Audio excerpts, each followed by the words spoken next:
At para po bigyan tayo ng update sa sitwasyon doon, makakausap natin sa linya si Sir Ram Temenya, ang Operations Section Chief ng Oriental Mindoro, DRRMO. Magandang hapon po, Sir Ram. Ano pong sitwasyon dyan sa inyo? Kamusta ang lagay ng panahon?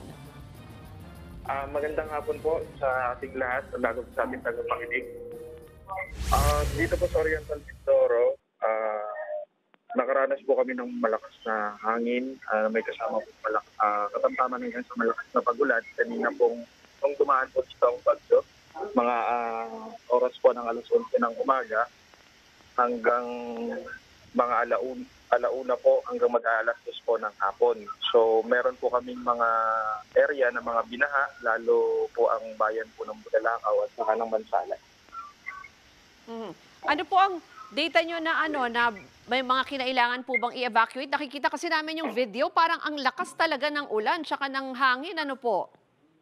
Yes po, malakas po ang ulan at hangin po. Halos nag-zero visibility po kami sa southern part po ng Oriental Mindoro. Nandiyan po ang Rojas, Mansalay, kung saan po naglandfall nga kanina 11:30 a.m. And then po, marami po kaming mga evacuees na naitala. Pero sa ngayon po ay halos nasa 2,000 po yung families namin na na-evacuate na nasa loob po ng mga evacuation centers dito sa buong lalawigan. Pero hanggang ngayon po ay patuloy po yung nag-evacuate ang ating mga kababayan, lalo po dito sa southern part. So madadagdagan po itong mga numero po nito sa report po namin mamaya. Yung sinasabi nyo na patuloy yung pag-evacuate, kasi nga po baka may mga lugar na ngayon pa lang din tumataas yung baha dahil po dito sa bagyo. May mga kailangan po bang may mga ni-rescue po ba? Ano po yung certain areas na talagang binabantayan nyo?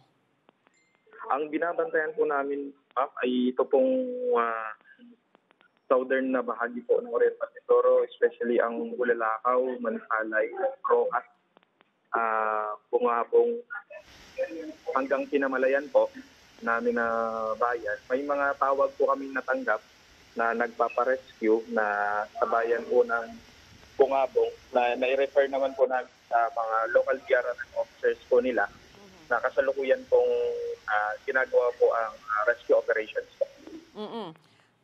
May reports na po ba ng casualties? Sa ngayon po, ma'am, wala po tayong report na casualties sa mga oras po.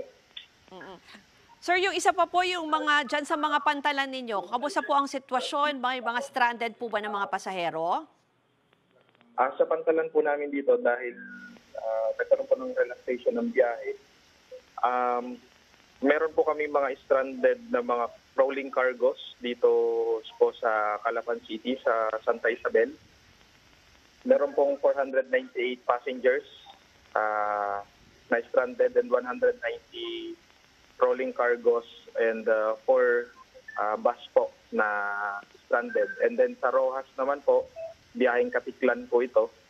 Meron pong 5 na pasahero na nasa loob po ng PTV at saka 197 rolling cargos na mga nakapark po sa private na mga lugar po.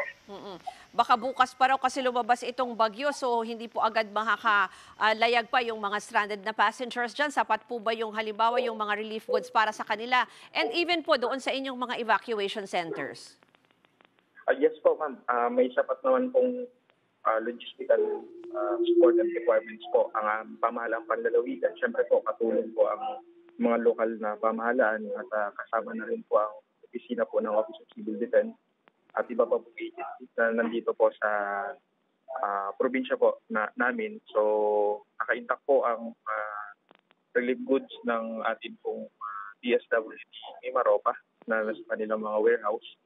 And sa katunayan po, nakapagbigay po kami ng hot meals kanina, 500 pong stranded passengers po dito sa Calapan area po. And then yung mga sakay po ng bus na 40